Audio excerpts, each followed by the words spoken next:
Ok chicos, buenas noches. Ya ahora sí damos inicio. En esta ocasión vamos a abarcar los contenidos, ¿verdad? Del tema número 3. En este caso vamos a hablar sobre átomos, elementos y compuestos. Vamos a dar inicio a conceptos importantes. ¿Como cuáles? Bueno, nosotros tenemos que saber que un elemento químico es un tipo de sustancia pura constituido por átomos de la misma clase y están ubicados en tabla periódica. Dentro de este mismo tema, vamos a hablar sobre la representación de los elementos siguiendo un orden habitual en tabla periódica. Si ustedes revisan la tabla periódica, muchachos, el número que se encuentra en la parte de arriba es el número atómico. Cuando el elemento viene con el 1, el 2, el 3, ese numerito que está arriba es el número atómico y es el orden que representan en la tabla periódica. El número de abajo se llama número másico y en este caso es el número de masa que posee ese elemento químico. Ahora bien, nosotros en la parte de ejercicios químicos vamos a encontrar habitualmente la simbología al revés. En el caso, el número de masa va a estar colocado arriba y el número atómico abajo. Recordemos que el número de masa siempre va a ser el número mayor y que son los protones más la suma de los neutrones. En el caso del número menor, siempre va a ser el número atómico, ¿verdad? En este caso. ¿Y qué es el número que representa al orden en tabla periódica, ¿verdad? Para que lo tomen en cuenta. Y que el número de protones básicamente va a ser igual al mismo número de electrones siempre y cuando sea un átomo neutro. Si tiene carga, ya cambia y va a ser un catión y un anión, que es lo que vamos a estudiar también más adelante. Acá yo les voy a dejar unos ejercicios para que ustedes pues reconozcan los elementos químicos, la simbología y el nombre, ¿verdad? De estos. Entonces esto pues son ejercicios básicos. Recordemos que ustedes deben de empezar a dominar los nombres de los elementos químicos. Vamos a hablar de los periodos. En tabla periódica, los periodos son los que están ubicados horizontalmente y entonces vamos a encontrar 7 periodos en tabla periódica que más adelante les voy a mostrar. Vamos a encontrar grupos también en la tabla periódica, o grupos o familias que están ubicados verticalmente, ¿verdad? Entonces, recordemos que periodos va a ser horizontal, ¿verdad? Hacia allá y de izquierda a derecha y los periodos, los grupos, perdón, las familias van a ser de arriba hacia abajo para que lo tomemos en cuenta. Ahora bien, vamos a hablar también de las familias o los grupos, que era lo que estábamos hablando. Entonces, vean que todos de arriba hacia abajo, ¿verdad? En forma vertical, vamos a hablar que la primera familia van a ser metales alcalinos. Todos los elementos, muchachos, que ustedes encuentren en esta fila de acá, en esta columna, van a ser alcalinos. Los que se van a encontrar en esta fila de acá van a ser alcalinoterrios. Aquí no hay familias. Aquí lo que hay es un bloque y se llama metales de transición. Seguidamente la familia 3 que son los metales térreos, la familia 4 que son los carbonoides o familia del carbono, la familia 5 que es la familia de los nitrogenoides o familia del nitrógeno, los calcógenos, ¿verdad? Que en este caso va a ser la familia 6 y los halógenos, que son la familia 7 y los gases nobles, que son los últimos en encontrarse en la tabla periódica, ¿verdad? Para que lo tomemos en cuenta. ¿Ok? Ahora bien, como les mencionaba, tenemos elementos de transición, los representativos y los de transición interna. ¿Cuáles van a ser los elementos representativos? Los que vamos a tener tanto en la derecha como en su izquierda, ¿verdad? Los que están encerrados en rojo. Los de transición, los que están en el centro, ¿verdad? Y los de transición interna van a ser todos aquellos que están en la parte inferior de la tabla periódica. Entonces, esto es importante que lo dominemos. Ahora, ¿cuáles eran los periodos, estos de acá? Periodo uno, periodo 2, periodo 3, periodo 4, periodo 5, periodo 6, periodo 7. Vea que solo son 7 periodos y que al final de cuentas también repetimos periodos 6 y 7 por acá, ¿verdad? Para que lo tomen en cuenta. Y después, acá yo les pongo una actividad sobre, en este caso, em, reconocer el periodo en el que se ubican los diferentes elementos en la tabla periódica. Entonces, en este caso, en el primer ejercicio, usted va a ir a buscar, ¿verdad? El elemento que le están dando, sea por su nombre o por su símbolo. En este caso, a mí me dan Fe. La simbología de Fe significa hierro, que eso es lo que usted tiene que dominar. Y si usted se va a la tabla periódica anterior, el Fe o el hierro se ubica acá. Entonces, ¿en qué periodo está? Yo cuento, periodo uno, 2, 3, 4. Se ubica en el periodo 4. Si me preguntaran en qué bloque está, sería transición porque está en el centro. Pero si me preguntaran por familia, no tiene, ¿verdad? Para que lo tomemos en cuenta. Y así sucesivamente con los elementos que les están dando ahí según simbología. Entonces vean lo que les mencionaba. Por ejemplo, tenemos al sodio, que es representativo porque lo vamos a tener del lado izquierdo, al hierro, que es de transición, y al lantano, ¿verdad? Que es en este caso, perdón, que en este caso el lantano va a ser de transición interna, porque recordemos que el lantano es, perdón, de transición también, que está acá, véalo acá. Entonces va a ser de transición. Ok. Mira, yo ahí les puse el nombre del elemento y no el bloque. Ok. En la actividad 3 les doy un ejemplo donde tenemos que ubicar familia, periodo y bloque. Entonces vean, por ejemplo, que el yodo lo tenemos en la familia de los halógenos, ¿verdad? Entonces, ¿cuál era la familia de los halógenos? Recordemos que la familia de los halógenos era esta acá. Este es el símbolo del yodo. Si nos preguntan por el periodo, de una vez vamos a saber. Entonces, uno, 2, 3, 4, 5. Está en el periodo 5 de la familia de los halógenos, que está por acá, y están los representativos, que es lo que nos dice la actividad. Correcto. Lo mismo con el aluminio, que lo tenemos en la familia de los tercios, en el periodo 3 y es representativo. Yo ahí les coloco dos ejercicios más para que practiquen con el estroncio y también con el lutecio. ¿Dudas hasta el momento, chicos? No, profe. ¿Ok? En la actividad 4 que acá les dejo es indicar el nombre de los bloques a los que pertenecen los siguientes elementos. Recordemos que los bloques es transición, transición interna y representativos para que ustedes los elaboren en los ejercicios como tal.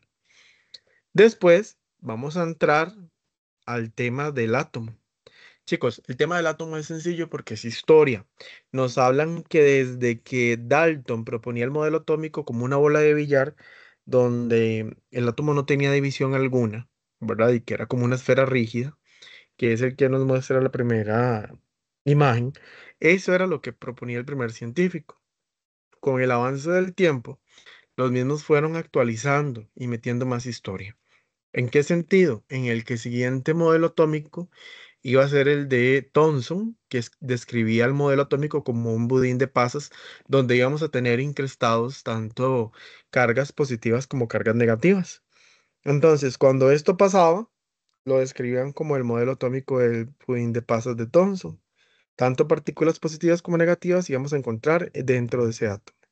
Ya después encontramos el modelo planetario de Rutherford, que es uno de los modelos atómicos más actuales y que se han mantenido durante muchos años, que es donde contamos con una nube electrónica y que alrededor de la nube electrónica pues giran los electrones y en el centro está su núcleo conformado por protones y neutrones, que es lo que nos representa la imagen, ¿verdad? Finalmente, después nos proponen modelos atómicos como el modelo de Born, que lo que nos indica es básicamente que los electrones van a estar en el entorno, en la parte de los diferentes niveles de energía en los cuales van a girar esos electrones. Y el modelo de las teorías cuánticas, que son los más actuales y que dentro de los cuales podemos describir a Broglie con el comportamiento dual de una onda partícula, que el átomo se va a comportar tanto como onda como partícula, el de Schrödinger, que va a tener una función de onda del electrón, y el principio de Heisenberg, que es un principio de incertidumbre, ¿verdad? Que no existe como, mira, un comportamiento definido del modelo atómico. Pero básicamente esto es como historia, de la cual pues ustedes tienen que leer un poquito. Vamos a hablar de las partículas del átomo, como les mencionaba, en este caso tenemos los electrones girando en su nube electrónica. El electrón, para que ustedes sepan, tiene una carga negativa y tiene un valor pues de aproximadamente 9.10 por 10 a la menos 28. Y después tenemos al protón que conforma junto al neutrón el núcleo del átomo y que tienen diferentes cargas, como cuáles. Bueno, el protón va a tener una carga de 1,67 por 10 a la menos 24 y el neutrón, que no tiene carga positiva ni negativa, va a tener una carga, en este caso, un valor de 1,67 por 10 a la menos 24. Su carga es neutra, no se sabe si entonces, por lo tanto, es positiva o negativa. No va a tener un símbolo como tal. Ahora bien, cuando nosotros hablamos de una carga neta del átomo, es la cantidad de electrones en un átomo, definiendo la carga que va a tener ese átomo como tal. Va a ser catión, va a ser neutro y va a ser anión. Cuando nosotros hablamos de un catión es porque en este caso, muchachos, el catión va a tener una carga positiva y va a ser un número que el ejercicio siempre le brinde a usted. Y este catión solamente afecta a los electrones. Cuando hablamos de catión, más adelante vamos a ver que en vez de ganar, va a perder. Cuando hablamos de un átomo neutro es que este se mantiene, que los electrones es igual al mismo número de protones. Y el anión, en este caso, en vez de ser una carga que se está perdiendo, más bien va a ser una carga que se está ganando, aunque su símbolo sea negativo.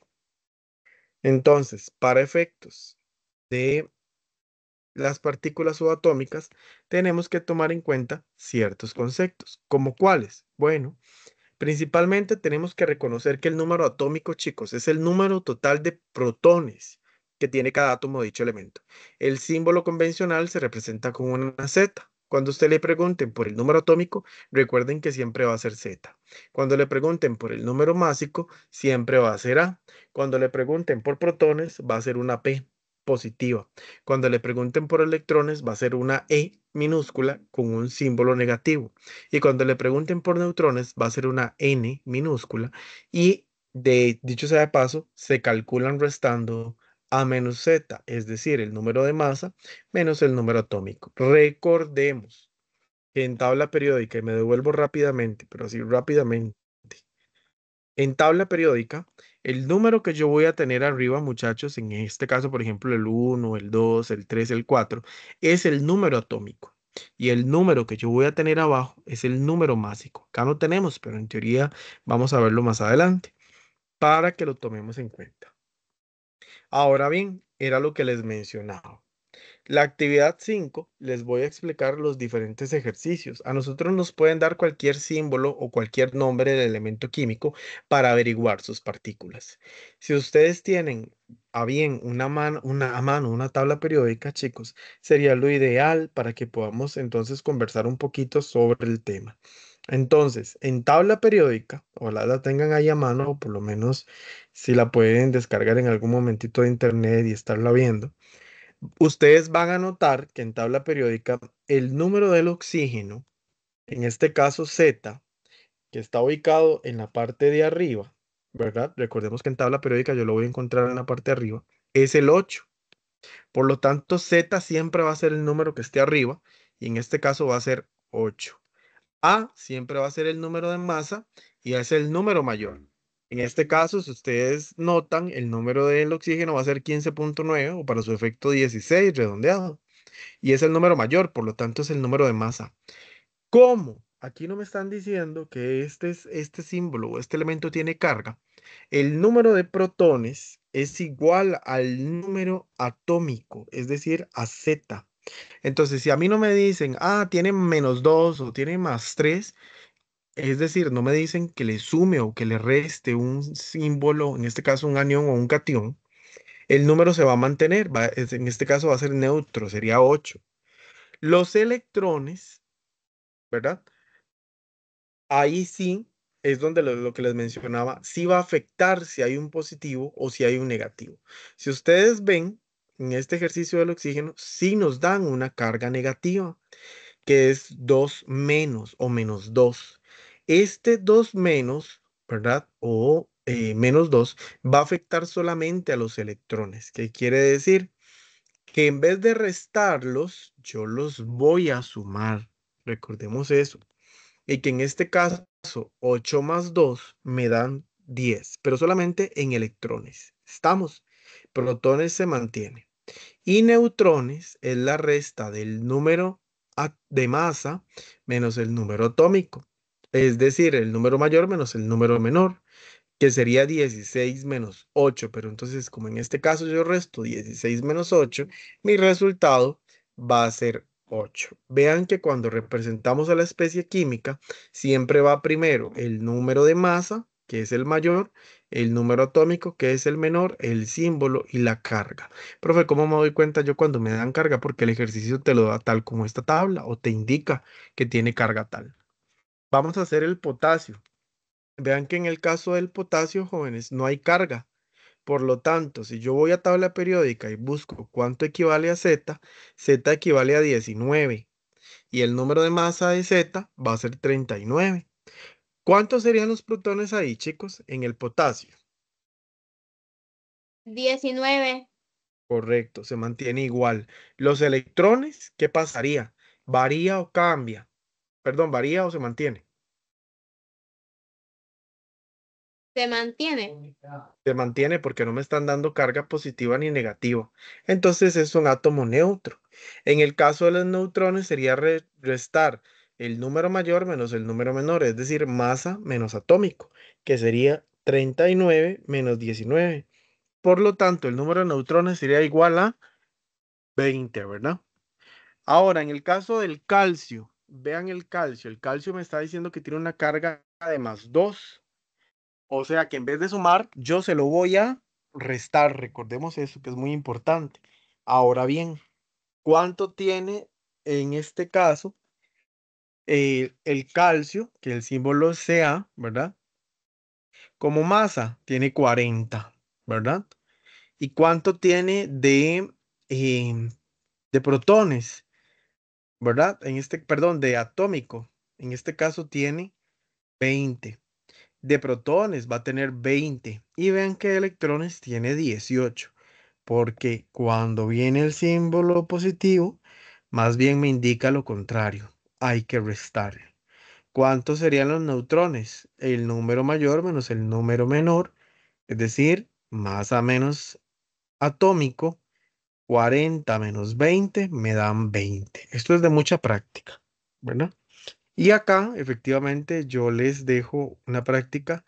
Bueno, ahí venía resuelta los ejercicios. Y acá, sí, no viene práctica. Bueno, más adelante viene, creo. Después, vamos a hablar de los isótopos. Dice que un isótopo es cuando un átomo experimenta cambios en la cantidad de neutrones, manteniendo fija la cantidad de protones, pero su masa atómica cambia. Si ustedes ven, recordemos que el número mayor va a ser masa y el número menor va a ser número atómico. Vean que en el caso del zinc, el número atómico de abajo se mantiene, pero el número de arriba cambia y el número mayor es el número de masa. ¿Qué quiere decir? Que un isótopo va a ser igual siempre y cuando se mantenga su número atómico, pero su número de masa varía. Vamos a ver el cobre. ¿Se mantiene el número atómico? Sí, para todos es 29, el menor, ¿verdad? Recordemos. Pero el número mayor varía, por lo tanto es un isótopo porque sus masas son diferentes, pero su número atómico es el mismo. En el caso del níquel, evidenciamos que también tiene el mismo número atómico, pero diferente cantidad de masa. Por lo tanto, también se cumple que es un isótopo. Por lo tanto, un isótopo va a ser aquel donde yo tenga los mismos números atómicos, pero diferente número de masa. Cuando a nosotros nos hablen de la masa atómica promedio, existe una fórmula que me dice que yo tengo que tomar en cuenta la masa por el porcentaje que me están dando de ese isótopo, más la siguiente masa por el siguiente porcentaje que me están hablando de ese isótopo. Y si hay otro tercer isótopo con la diferente masa y otro porcentaje diferente, lo voy a ir sumando y todos esos resultados los voy a dividir entre 100, como por ejemplo en el siguiente caso. Para este tipo de cálculos se suele requerir datos de auxiliares que suelen brindarse de manera conjunta con el ejercicio. Considere los siguientes ejemplos para el carbono y para el cloro. Vean que para el carbono tengo tres isótopos, tengo tres masas y tengo tres porcentajes de abundancia. ¿Qué quiere decir? La masa uno, en el caso del carbono, del isótopo de carbono 12, multiplicado por 98,93, porque esta es su porcentaje de abundancia. Voy al isótopo del carbono 13. Su masa atómica 13,003 por 1,02, que es este procedimiento que está acá, más la masa del tercer isótopo, en este caso carbono 14, que sería 14,003 por 0,05. Todo dividido entre 100 me va a dar 12,01. Y esta va a ser la unidad de medida. ¿Estamos? Ahora bien, para el caso del cloro, vean que solamente tengo dos isótopos, cloro 35, cloro 37, cada uno con su respectiva masa y porcentaje. Por lo tanto, en el caso del primero sería 34,969 por 75,53, porque esa es su porcentaje de abundancia. Más en el caso del segundo, que sería el cloro 37 como isótopo, con su masa de 36,966 por 24,47 dividido entre 100 es igual a 35,46. Recordemos colocar sus unidades de medida. ¿Dudas hasta el momento? Profe, ¿por qué era que se le ponía UMA? Porque es la unidad de medida. No sé si usted recuerda qué significaba UMA. No, no me acuerdo. UMA básicamente lo que significa es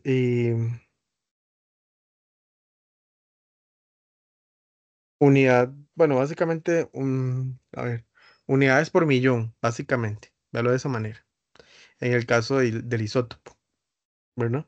Entonces eso es lo que nos está representando. ¿Está bien? Y cuando yo di el resultado, profe, ¿tengo que poner esa palabrita? Sí,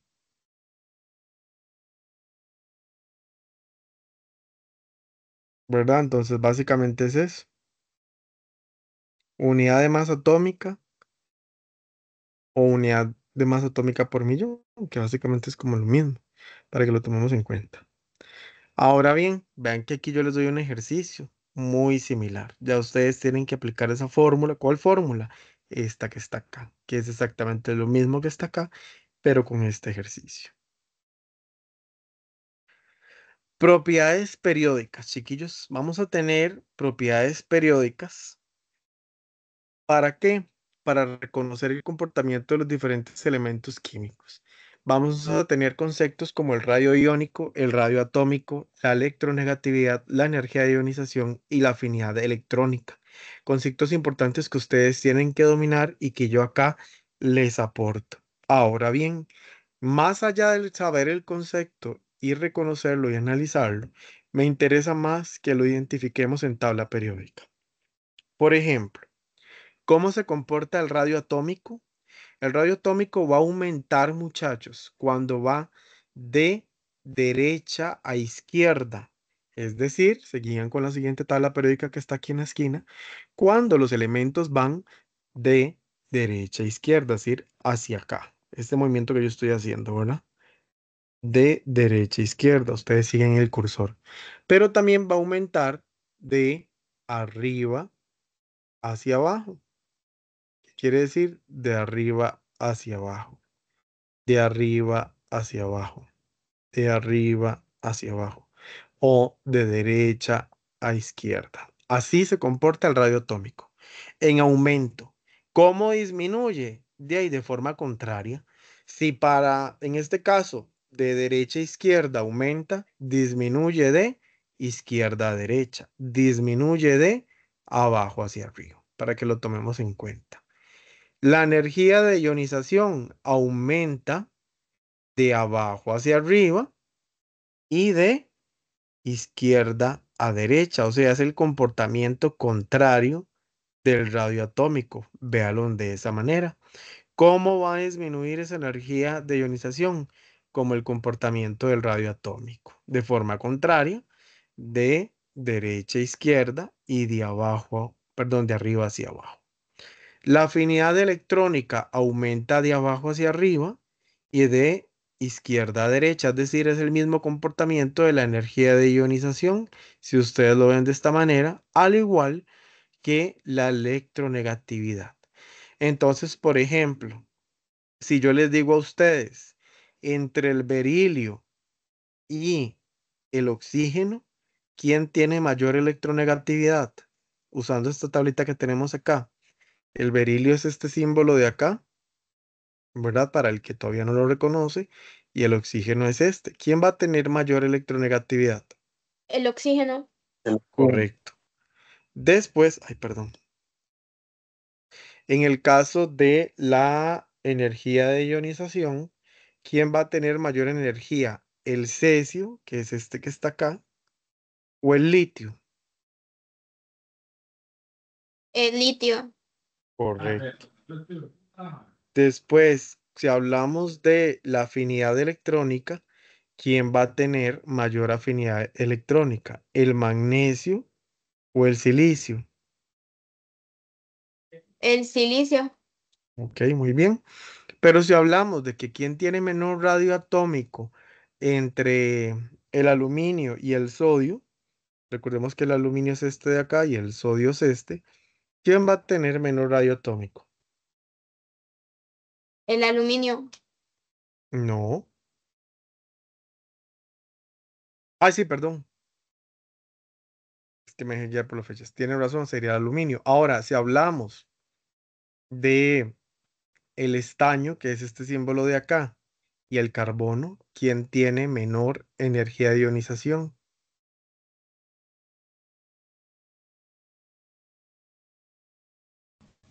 El estaño, ¿y cuál era el otro?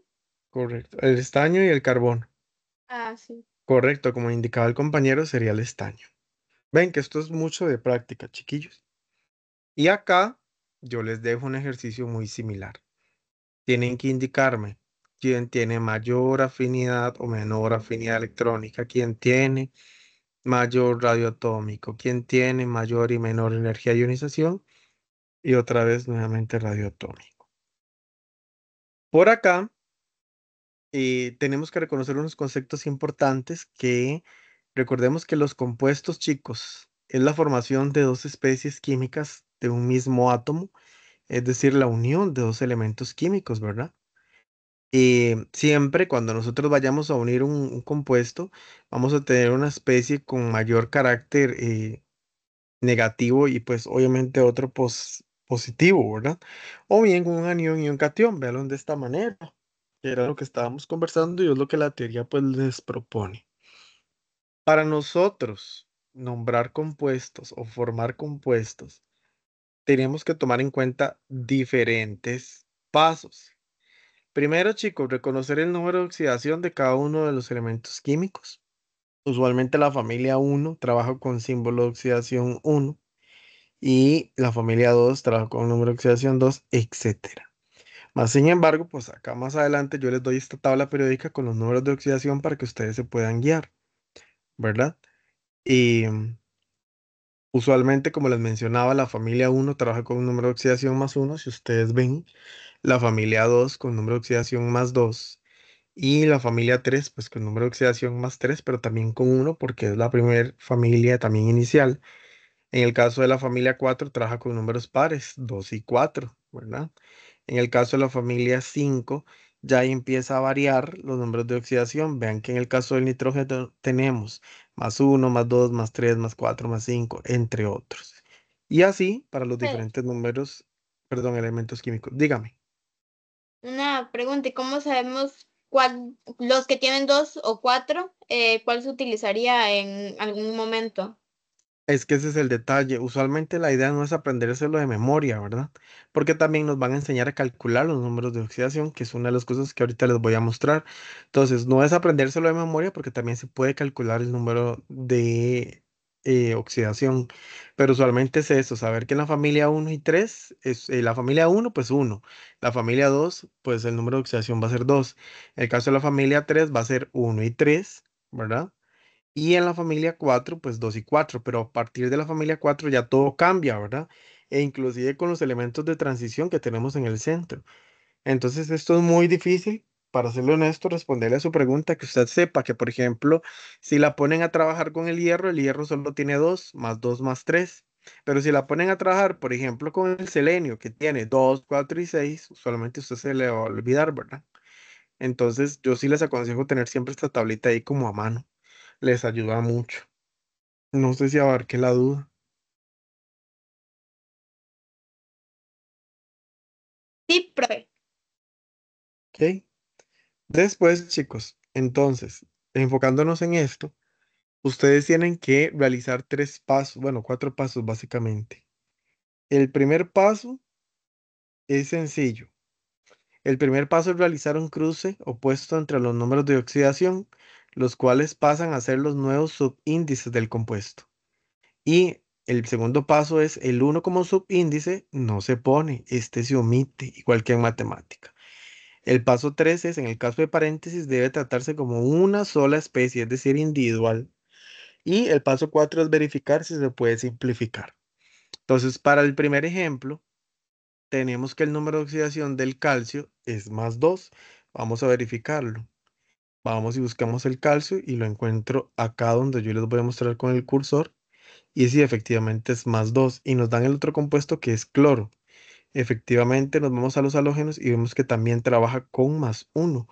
Por lo tanto, chicos, ahí sí se está cumpliendo los números de oxidación. Ahora, profe, uno es negativo y el otro es positivo. Si yo no puedo trabajar con los dos positivos, ¿verdad? Recordemos, siempre tiene que haber un anión y un cation, que era lo que decía la filmina anterior con lo que es la teoría. Ahora, ¿qué decían las reglas? Que cuando es un uno no se coloca.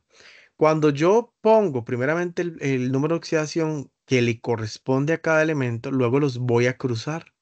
Vean que el 2 del calcio le va a pasar al cloro y el uno del cloro le va a pasar al calcio. Pero como aquí es uno, yo no lo tomo en cuenta y se elimina. ¿Cómo me queda la escritura o la fórmula de ese compuesto? Calcio, cloro 2, el uno se omite. Estamos. Y esto más adelante tiene un nombre que es para el tema 4 que vamos a ver y vamos a aprender a nombrar esos compuestos químicos. Ahora bien, en el caso del hierro y del oxígeno, ambos están trabajando con el número de oxidación más 2, uno positivo y uno negativo, recordemos anión y cation. Hacemos el intercambio. ¿Se puede simplificar ese 2? Sí, a uno. Correcto. ¿Y si queda simplificado en uno es necesario colocarlo? No. No. Entonces va a quedar de esta forma en la fórmula química del compuesto. Cuando hablamos, por ejemplo, de esta especie, vean que aquí tengo carbono, oxígeno e hidrógeno, pero este entre paréntesis yo lo tengo que tomar como una sola especie cuando estén entre paréntesis. ¿Cuál es el número de oxidación de esta especie? Uno menos. Y en el caso del carbono, perdón, del calcio, es 2 más. Ahora bien, cuando yo hago el intercambio, ese 2 más le va a pasar al hidróxido, bueno, al OH en este caso, y el uno al calcio. Pero como es uno, se omite y quedaría de esta manera la fórmula química. ¿Cuándo es que yo puedo simplificar? Cuando los dos números van a tener, ¿verdad? El numerito para poder hacerlo, ¿verdad? Que sean números pares y yo los pueda simplificar en este caso. Pero ambas especies, ¿verdad? O elementos. En el caso del hierro, ahora nos dan otro ejemplo, pero junto al azufre. Y nos están diciendo que trabaja con número de oxidación 3 positivo y el azufre con 2 negativo. Hacemos el intercambio. Al hierro le queda 2 y al azufre, perdón, al azufre sí le quedan 3. Entonces, en este caso, yo puedo simplificar, chicos. No, ¿verdad? No. Entonces la fórmula queda de esta manera. Fe2S3. ¿Dudas hasta el momento?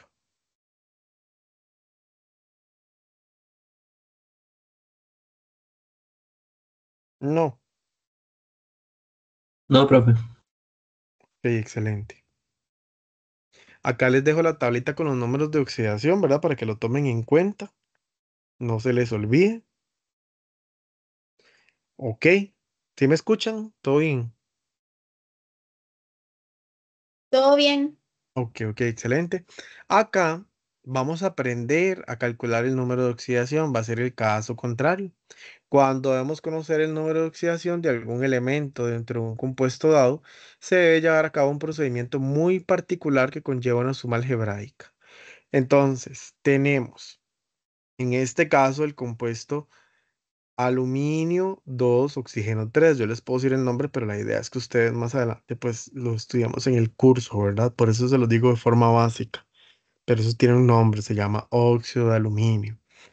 Vean que me están dando subíndices, ¿verdad? Bueno, vamos a leer las reglas generales.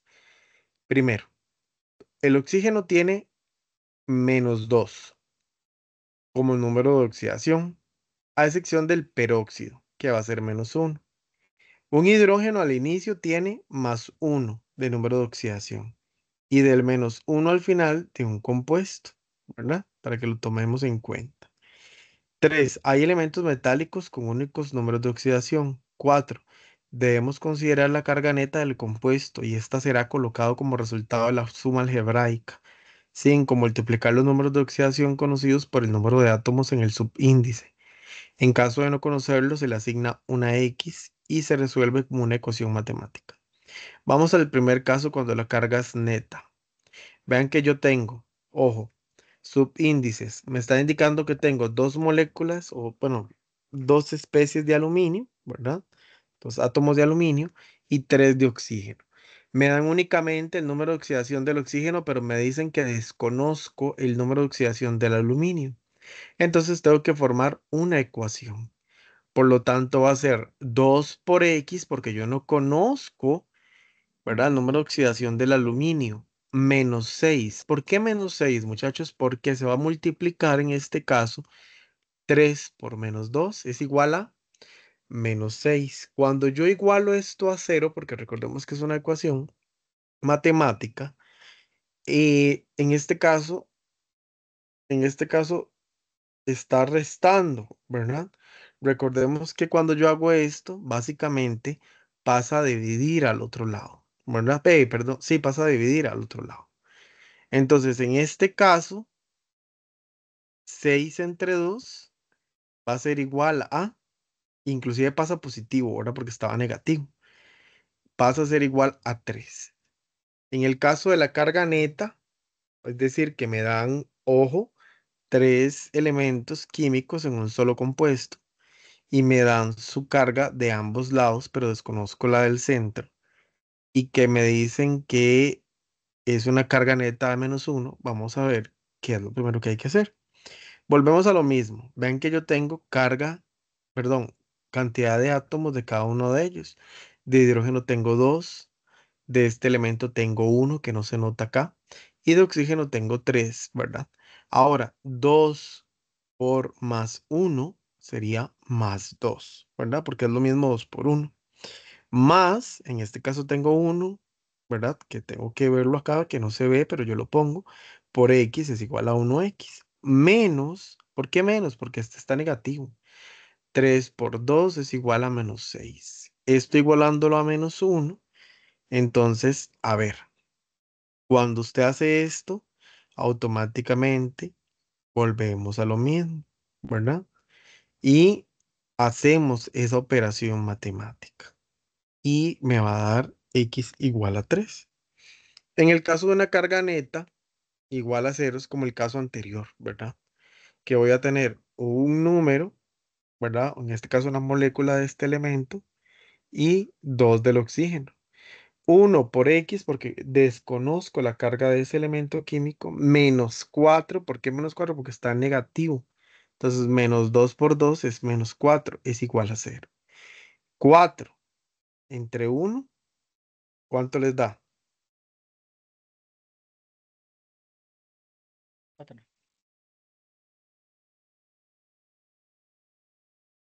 4, ¿verdad?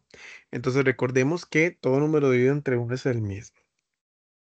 Acá yo les dejo una actividad para que ustedes determinen el número de oxidación de esos compuestos que se les está dando acá y pues puedan practicar. Cuando vamos a hablar de los enlaces químicos que se forman entre los compuestos, vamos a hablar de diferentes tipos de enlace. Por ejemplo, tenemos que los enlaces se pueden clasificar en diferentes formas. Por ejemplo, los tipos de enlace, dice. Un enlace iónico, chicos, va a ser aquel cuando la diferencia, es decir, la resta, sea mayor a 1,7. ¿Estamos? Y que tiene que ser un compuesto formado por un ion positivo y un ion negativo. Que exista una transferencia de electrones, como por lo tanto, en el caso del cloro y el sodio. Y además de que sea metal más no metal. Vean, por ejemplo, los enlaces covalentes son aquellos conformados por dos átomos en los que cada uno porta un electrón para formar un enlace, es decir, comparten electrones de enlace. Si la diferencia está entre 0,5, es decir, su resta, y 1,7, se habla de un enlace covalente polar, es decir, hay distintas densidades de carga en una extrema más positiva y en otro más negativa. Si la diferencia es menor a 0,5, se habla de un enlace covalente no polar sin presencia de densidades de cargas parciales. Pero esa diferencia tiene que ser 0,5 o menor a esta. Conceptos importantes. Reconocer que las moléculas se les llama la formación de compuestos que por un solo tipo de enlace covalente permanecen juntas o independientes. Los iones se les llama a los distintos cationes, que pueden ser aniones o cationes, y que se obtienen cuando una sustancia con enlaces iónicos se disocia o se separa en disolución acuosa. Y átomos se le llama a las unidades básicas, se refiere a la unidad elemental. Ejemplo, un mol de X compuesto. Posee dos átomos, en este caso del sulfato, por ejemplo, que es SO4. Vamos a saber que existe una molécula de azufre con 4 de sodio. Pero en este compuesto que nos están dando acá nos dice, bueno, posee dos átomos de nitrógeno, posee 8 átomos de hidrógeno, porque vean que este 2 que está aquí es un subíndice, 4 por 2 son 8, y un átomo de azufre y 4 átomos de oxígeno. Todo aquello que está entre paréntesis, al final se ve afectado, ¿verdad? Entonces, para que lo tomemos en cuenta, porque vean que este 2 por un nitrógeno que tengo por ahí, también lo va a afectar. No lo afecta, pero en teoría se debe considerar de esa manera. Acá yo les dejo la electronegatividad de cada uno de los elementos químicos, pues para poder calcular el tipo de enlace, ya sea covalente, covalente no polar, covalente iónico, ¿verdad? Entonces vean, por ejemplo, que si a mí me dicen, bueno, indique el tipo de enlace que se forman los siguientes compuestos. Yo tengo que, en el caso del estroncio, su número bueno, perdón, la electronegatividad va a ser 3,5 y la del oxígeno es 1,0. Obviamente siempre le vamos a restar el mayor al menor y eso me va a dar 2,5. Como su diferencia es mayor a 0,7, el enlace es iónico, la que era una de las reglas pues que nos mencionaban por acá. Y así sucesivamente. Cuando nos dan, por ejemplo, dos átomos de nitrógeno, chicos, se hace la misma resta, ¿verdad? O inclusive ya se denota que al ser el resultado, ya usted sabe que, por ejemplo, entonces en este caso, nos están hablando, ojo aquí, de un enlace covalente no polar, por lo general cuando se repite dos veces la cantidad de moléculas. Ahora bien, también tenemos que tomar en cuenta para el cálculo de moles, masa y partículas, cierta información. Por ejemplo, para este cálculo de conversiones entre masa, mole y partículas se utilizará el diagrama triangular. La masa y las partículas no pueden relacionarse directamente. Es por esto por lo que se establece siempre una necesidad de pasar por los moles como punto intermedio de conversión. Tanto la masa molar como el número de Avogadro, que ese número no cambia, el número de Avogadro es igual a 6,022 por 10 a la 23, no van a cambiar y van a presentar relevancia o equivalencias entre sí que pueden ser utilizadas como factores de conversión. Por ejemplo, el texto nos plantea lo siguiente. Usted tiene 230 gramos de amoníaco. Eso es lo que nos indica el ejercicio. Y el amoníaco es NH3, cuya masa molar es de 17,0 gramos mol. Ya el ejercicio nos los da. Determina la cantidad de moléculas en esa cantidad de masa. Ojo, muchachos. Esto es lo mismo que las conversiones. Yo tengo que cancelar gramos con gramos y para poder calcular en este caso y las diferentes relaciones estequiométricas que me piden, que en este caso es moléculas.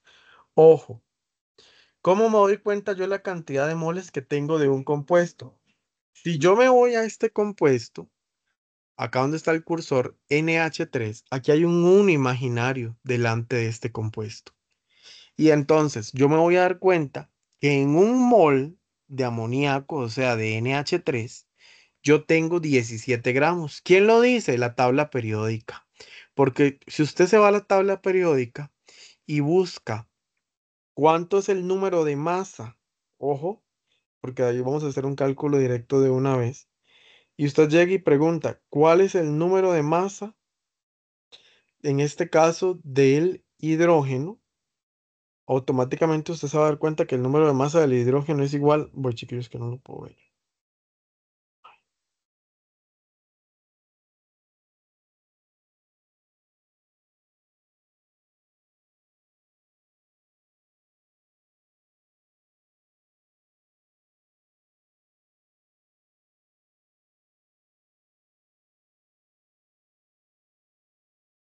Ok, el número de masa del hidrógeno en este caso en tabla periódica es igual a 1.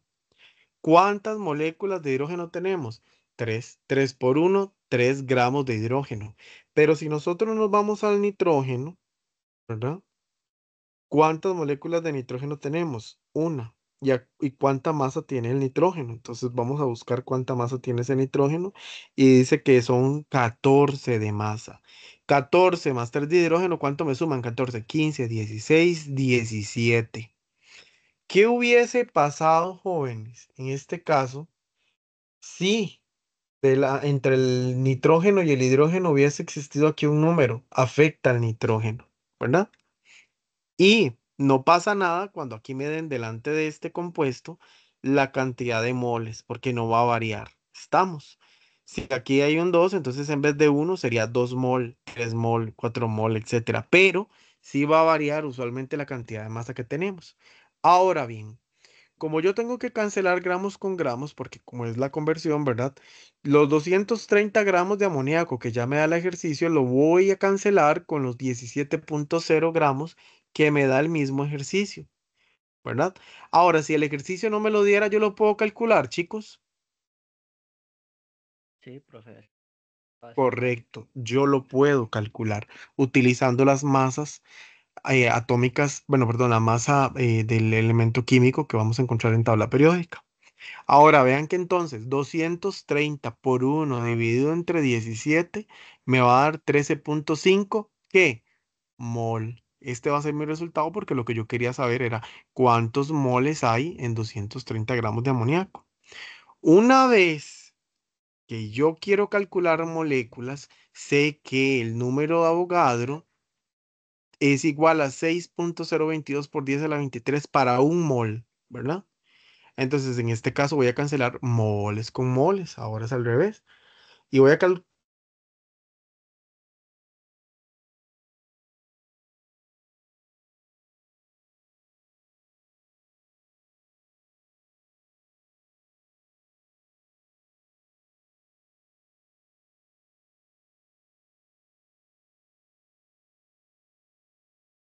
¿Me escuchan?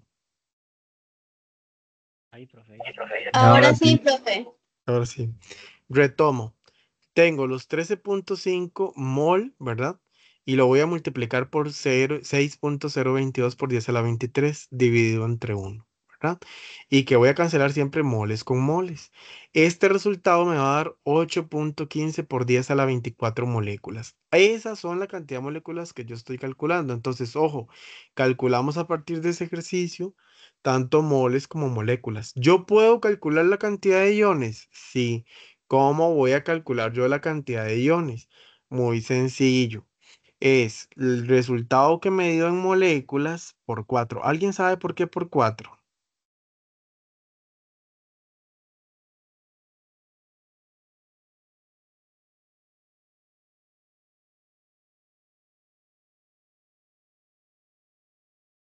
Pensemos por qué por 4. Porque hay cuatro moléculas en toda en todo el químico este. En todo el compuesto correcto. Tengo 3 de hidrógeno más una de nitrógeno son 4.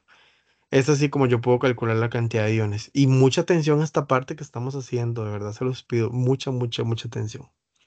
Entonces, chicos, como pueden ver, el primer ejercicio se trata primero de, perdón, de aplicar el factor de conversión. de la masa molar, que fue lo que calculamos también, como yo se los expliqué, y que se puede obtener. Seguidamente la cantidad de moles y finalmente el factor de conversión con el número de Avogadro para obtener el valor en moléculas. Lo de iones yo se los agregué, ¿verdad? Para que ustedes lo tomen en cuenta. Después, otro ejercicio nos dice, usted tiene 8.25 por 10 a la 24 moléculas de agua, cuya masa molar es de 18.0 gramos mol. ¿Por qué 18? Porque el oxígeno tiene 16 en tabla periódica y el hidrógeno tiene 2, entonces 16 más 2 es igual a 18. Si no lo dieran, lo puedo calcular. Cuidado, se les olvida. Determine la cantidad de masa presente. Entonces nos están diciendo 8.25 por 10 a la 24 moléculas. ¿Cuántos moles de agua tengo, chicos? Vean la fórmula del compuesto. 1. Recuerden que aquí va un 1 imaginario delante del compuesto. Por lo tanto, para poder recordar y poder cancelar moléculas, solamente lo puedo hacer con moléculas. Y recordemos que un mol tiene 6.022 por 10 a la 23. Las moléculas se cancelan con moléculas y por lo tanto 8.25 por 10 a la 24 por 1 entre 6.022 por 10 a la 23 me da 13.7 moles. Ahora, ¿puedo yo convertir los moles a gramos? Sí. ¿Cuántos moles de agua tengo? Vuelvo a preguntar. Una. Una. Y en esa perdón, en ese mol, ¿cuántos gramos tengo? 18. Si el ejercicio ya me lo da, pero si no me lo dan, yo lo puedo calcular. Y el resultado final serían 247 gramos. Ojo, ejemplo de cálculo de moles, ya que estamos hablando. ¿Cuántos moles de oxígeno se requieren para producir 586 moles de agua? A ver, ¿cuántos moles de hidrógeno tengo en ese compuesto? En este lado, en el lado izquierdo, que más adelante van a saber que se llama reactivos. 2. 2. Muy bien. ¿De oxígeno? 2. No. 1. Aquí. Y de agua como tal, que es el compuesto que se forma, ¿cuántas moles tengo? 2. 2, ¿verdad? Ahora, ojo lo que me dice el ejercicio. ¿Cuántos moles de oxígeno se requieren para producir 586 moles de agua? 586 moles de agua se cancelan con 2 moles de agua. ¿Tengo los moles de agua? Sí, aquí están. Y voy a obtener para saber en cuánto hay en moles de oxígeno, que es lo que ocupo, y coloco un mol de oxígeno arriba. Cancelo moles con moles, multiplico 586 por 1 y lo divido entre 2 y me da 293 moles de oxígeno. Vean que estos son puros factores de estequiometría y puro factor de conversión, ¿verdad? Después dice, determine la cantidad en gramos de aluminio que hay presente en 4.30 moles de aluminio. Entonces, vamos a ver, ¿puedo calcular yo la cantidad de aluminio? Dice que el aluminio es 26.98 o 27, como usted lo quiera ver. Entonces, si me están dando 4.30 moles, ¿cuántos moles de aluminio tengo? Uno. ¿Y a cuánto equivale? A 26.98 o a 27. Cancelo moles con moles. 4.30 por 26.98 entre 1 me da 116 gramos de aluminio, ¿verdad? Para que lo tomemos en cuenta. Acá yo les dejo una actividad donde viene determinar diferentes factores de conversión y finalmente eso es la teoría del día de hoy. Chicos, ¿dudas por el momento con eso? Sí, profe, me está costando un poquito el último tema. Ok, ahí tenemos que reforzar. Yo les recomiendo, en este caso, volver a ver la tutoría más despacio, porque yo sé que ustedes se confunden cuando yo les digo a ustedes moles con moles, pero sepan nada más que la cantidad de moles es el número que yo tengo delante del compuesto. Si a mí me dicen H2O es agua y adelante tiene que venir un número principal. Si me dicen CO2, adelante tiene que venir un número principal. Y recordemos que dependiendo de eso también me dan la cantidad eh, de número de la masa molecular, que es el numerito que también o me lo dan o yo lo puedo calcular, ¿verdad? Pero este tema sí es de pura práctica y si es de prestar atención, como les digo, aquí está la explicación. Usted lo ve varias veces y ya le queda un poco más claro. Estamos. Ahora les voy a explicar la tarea para que lo tomen en cuenta. Y ojalá lo practiquen, chicos, porque de verdad esto es como para, para la próxima en cuanto al examen oral que tenemos para la próxima semana. Entonces sí sería importante que lo tomen en cuenta. No me dejan entrar, voy.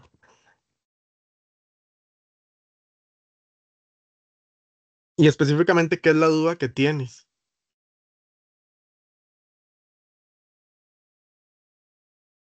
No, que me cuesta hacer las conversiones, creo. Sí, es que es bastante. Ok. Sí, yo le recomiendo aquí volver a ver el video. Chiquillos, voy porque no me está dejando ingresar.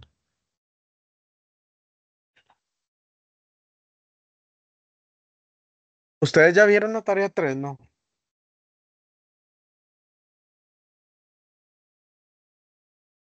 Yo sí, profe. Ok, déjenme chance porque no la puedo ver.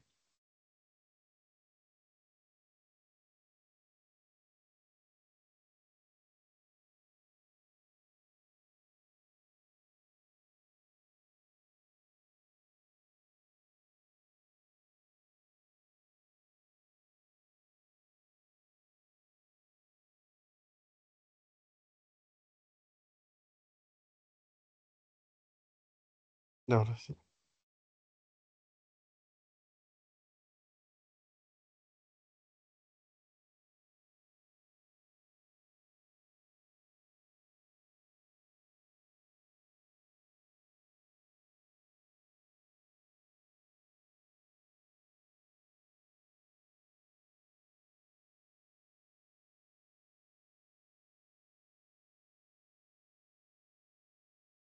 Ahora, chicos, para aprovechar el espacio mientras les proyecto, si ustedes ven la calificación de la tarea 1 y 2 viene en el archivo que yo les adjunto las correcciones de su trabajo y también les adjunto el solucionario para que ustedes puedan comparar lo que les estoy marcando como erróneo con el solucionario, ¿verdad?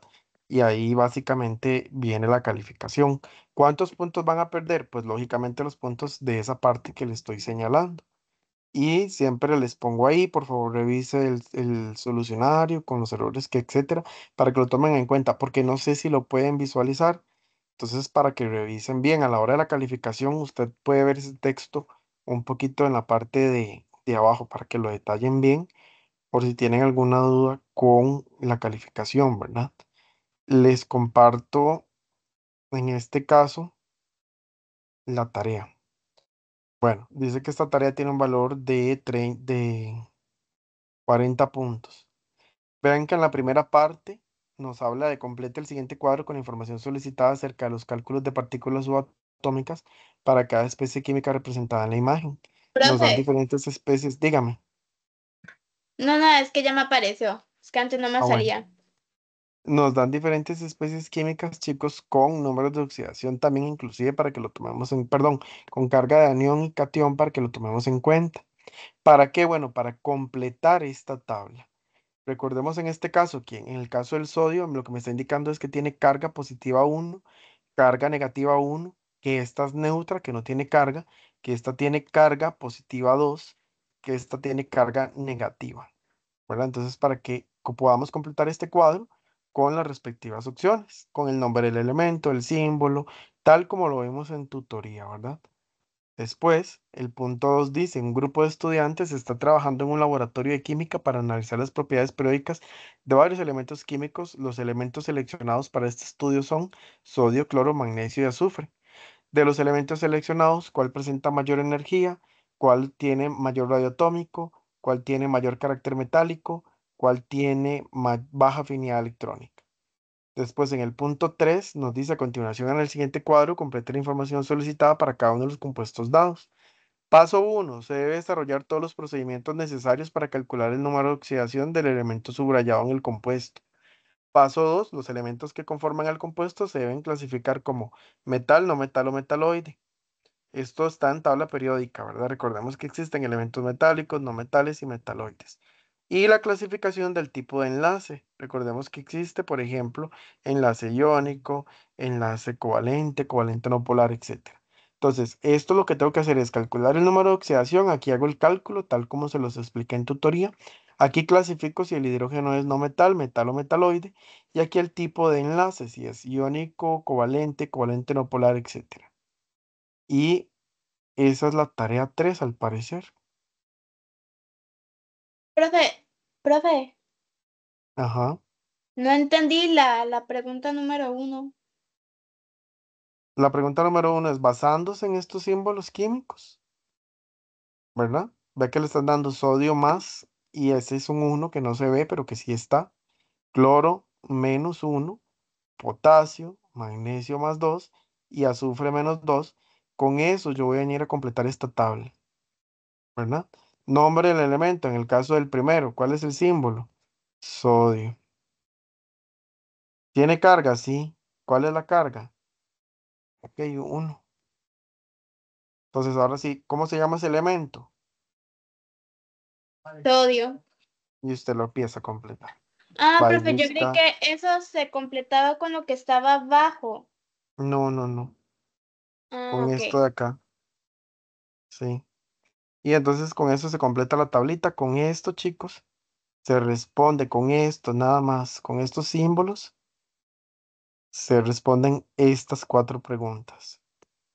Después, con esta información, calculo los números de oxidación, clasifico metal, metal, no metaloide, enlace covalente, covalente no polar, aquí clasifico, ¿verdad? O iónico. Y esa es la tareita. Realmente está muy corta. Este, y se las explico pues para que lo tengan ahí.